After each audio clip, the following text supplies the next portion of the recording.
ना घबराओ प्यारे मेरे मिथुन राशि के जातकों, खुशी का समा तेरे करीब आ गया है। नमस्कार दोस्तों, मैं ज्योतिष आचार्य शिवराज शास्त्री आप लोगों का हार्दिक स्वागत कर रहा हूं।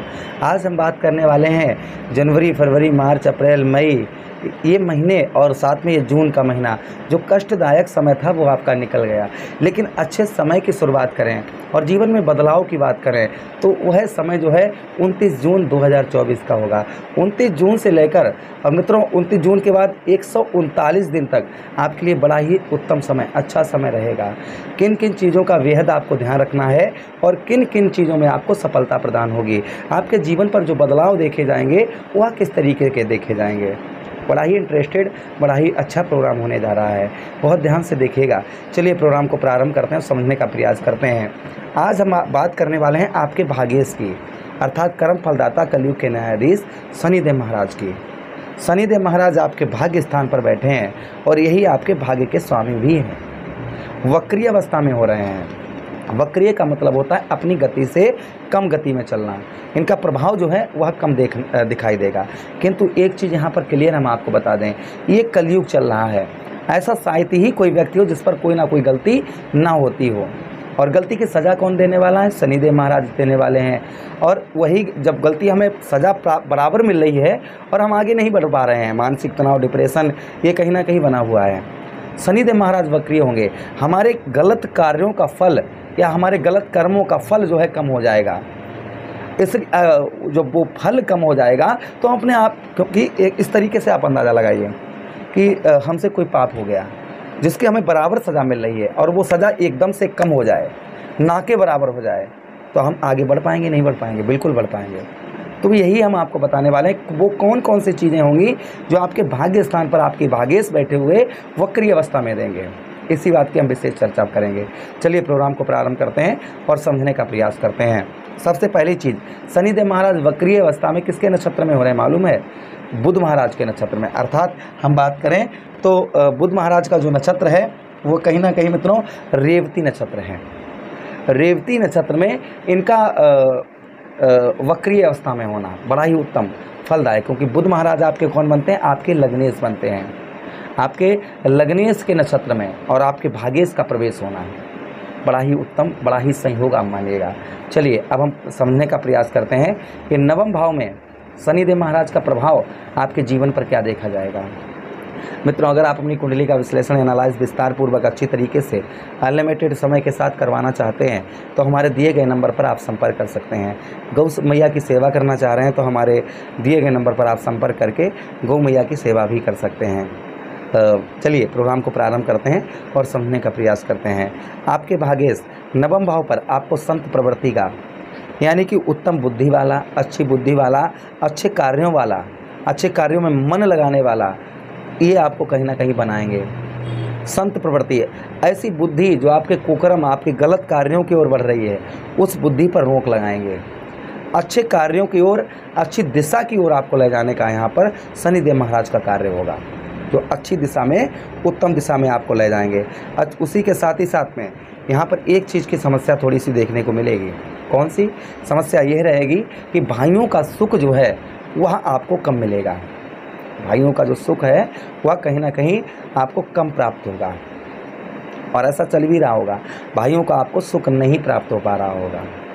ऐसी समस्या कहीं ना कहीं आपके साथ में बनी होगी। अच्छा, उसी के साथ ही साथ में भाग्य में वृद्धि, आपका जो भाग्य, आपका लक जो साथ नहीं दे रहा है, हर तरीके, हर चारों तरफ से लॉस ही लॉस नज़र आ रहा है, वो लॉस होना आपका ख़त्म हो जाएगा। भाग्य में वृद्धि, सीधा सीधा आप समझिए कि 30% से और 75% पर भाग्य का जाना। 30% से और 75% आपका भाग्य में आपके वृद्धि होना। अभी 30% है, वक्रीय अवस्था में होने के बाद में यही 75% पहुँच जाएगा। जल्दबाजी नहीं करनी है, एकदम से कोई भी डिसीजन नहीं लेना है, इस चीज़ का बेहद आपको ध्यान रखना है। शनिदेव महाराज के पास कहीं ना कहीं मित्रों दृष्टियाँ भी हैं जो आपके अलग अलग भाव पर डालें। यहाँ पर भाग्य में आपकी वृद्धि होगी, संत प्रवृत्ति, अच्छी बुद्धि, उसी के साथ ही साथ में भ्रमणशील, यानी कि जो यात्राओं में आपको फल नहीं प्राप्त हो पा रहा था वह कहीं ना कहीं यात्राओं में आपको उत्तम अच्छा फल देखने को मिलेगा।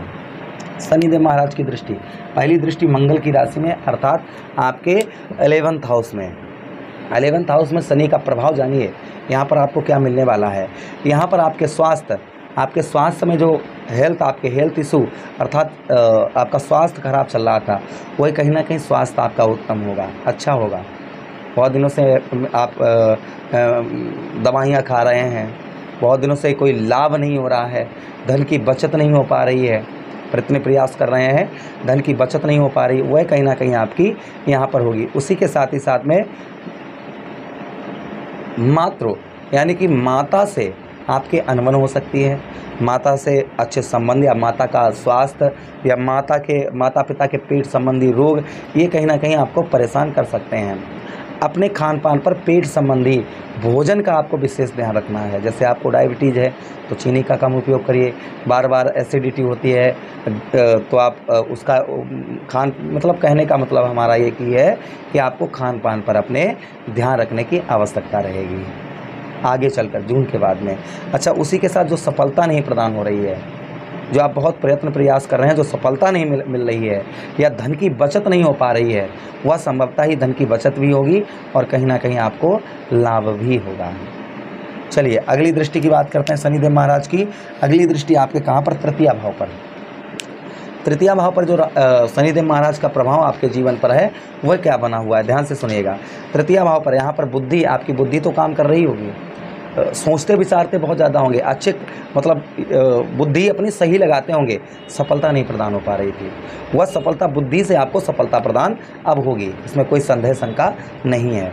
अच्छा, उसी के साथ ही साथ में साहस, क्योंकि तीसरा भाव हमारा किसका होता है? हमारे साहस का स्थान होता है। साहस में आपके कॉन्फिडेंस लेवल जो है वही कहीं ना कहीं आपका बढ़ता हुआ नज़र आएगा। आपका जो कॉन्फिडेंस लेवल है वह कहीं ना कहीं आपका बढ़ता हुआ नज़र आएगा। अच्छा, उसी के साथ ही साथ में भाई बहनों से मतभेद हो सकता है, इसलिए संबंध जो है आपको भाई बहनों से मधुर, उत्तम, अच्छे बनाकर रखने की आवश्यकता रहेगी। उसी का संगीतकार जो लोग हैं, संगीतकारों के लिए उत्तम समय रहेगा, बेहतर समय रहेगा, अच्छा समय रहेगा। संगीतकार जो सफलता नहीं प्रदान कर पा रहे थे उनको वह सफलता यहाँ पर मिलने वाली है।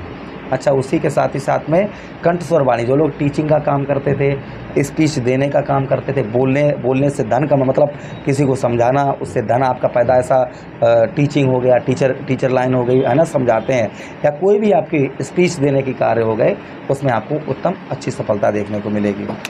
अगली दृष्टि शनिदेव महाराज की 10वीं दृष्टि आपके कहाँ पर पड़ रही है? आपके छठे भाव पर। अब छठे भाव पर यहाँ पर शनिदेव महाराज का प्रभाव क्या है? आपके साहस में वृद्धि। यहाँ पर भी साहस आपका बढ़ा रहे हैं, यहाँ पर भी आपका साहस बढ़ाएंगे, कॉन्फिडेंस लेवल बढ़ाएंगे, आपका कार्य में मन लगाएंगे आपका, ये कहीं ना कहीं ऐसा आपको शनिदेव महाराज आपको देंगे ही देंगे। अच्छा, उसी के साथ ही साथ में आपको माता का जो है, माता के अपने आपकी माता जी हैं उनका बेहद ध्यान रखना होगा, उनके हेल्थ का ध्यान रखना होगा। कर्ज से, जो आप पर कर्ज लदा हुआ है, कर्ज से यहाँ पर आपको राहत मिलने वाली है। शत्रुओं पर विजय प्राप्त होने वाली है। शत्रु जो आप पर हावी हो रहे थे, शत्रुओं पर आपको विजय प्राप्त होने वाली है। जो शत्रुओं पर अभी तक आपको विजय नहीं प्राप्त हो पा रही थी, वह कहीं ना कहीं संभवतः शत्रुओं पर आपको विजय प्राप्त होगी। अच्छा, उसी के साथ ही साथ आगे हम बात करते हैं छठे भाव पर शनिदेव महाराज का प्रभाव। यहाँ पर चचेरे और ममेरे भाइयों से आपको सतर्क रहने की आवश्यकता रहेगी, इनसे किसी प्रकार की अपेक्षा ना रखें। चचेरे और ममेरे भाइयों से इस चीज़ का बेहद ध्यान रखें। चलिए, तो यहाँ पर जो कुल मिलाकर कहने का, तो यहाँ पर कुछ निगेटिव फल भी देखने को मिलेंगे और यहाँ पर ज़्यादा से ज़्यादा पॉजिटिव फल आपको देखने को मिलेंगे। रेमेडीज़ की बात करते हैं। शनिवार का दिन शनिदेव महाराज को समर्पित होता है। शनिवार के दिन ओम प्राम प्रीम सा शनिश्चराय नमः, इस मंत्र का आप सूर्यास्त के बाद में नेत्र बंद कर लीजिए, शनिदेव महाराज से आराधना करिए। हे प्रभु, जाने अनजाने में कोई हमसे भूल हो गई है, कोई गलती हो गई है, अपने नयन बंद करके अपने नयनों में छवि शनिदेव महाराज की रखिए, उनके चरणों में ध्यान लगाइए और ध्यान लगाकर फिर आप शनिदेव महाराज से आराधना करिए। प्रभु, जाने अनजाने में कोई हमसे गलती हो गई है, हम आपके शरणागत हैं, आपके शरण में हैं प्रभु, हमें अपनी शरण में लगाइए, हमारे जीवन से कष्ट परेशानियां उनको दूर करिए। फिर आप ओम प्राम प्रीम सा शनिश्चराय नमः इस मंत्र का जप करिए। दूसरा उपाय, शनिवार के दिन छाया दान करिए, अर्थात थाली में आप जो है सरसों का तेल कर लीजिए सूर्यास्त के बाद में, उसमें अपना चेहरा देखिए, शनिदेव महाराज से आराधना करिए, प्रभु हमारे जीवन से कष्ट परेशानियों को दूर करें, प्रभु अब हमें जो कष्ट परेशानी हो रही है उनसे आप मुक्ति दिलवाएं। क्योंकि छायादान अर्थात शनिदेव महाराज की माता जी का छाया नाम था और माता जी से बड़ा ही शनिदेव महाराज प्रेम करते हैं, ऐसा करने से भी आपको लाभ होगा। अच्छा, ये 2 उपाय हैं, आप अवश्य करिएगा। हनुमान चालीसा का रेगुलर पाठ करिए, उत्तम अच्छा रिजल्ट आपको देखने को मिलेगा। मुझे आदेश दीजिए, किसी अन्य प्रोग्राम में पुनः वेट करते हैं, तब तक आप लोग अपना ख्याल रखिए। प्रेम से बोलिए कृष्ण कन्हैया लाल की जय।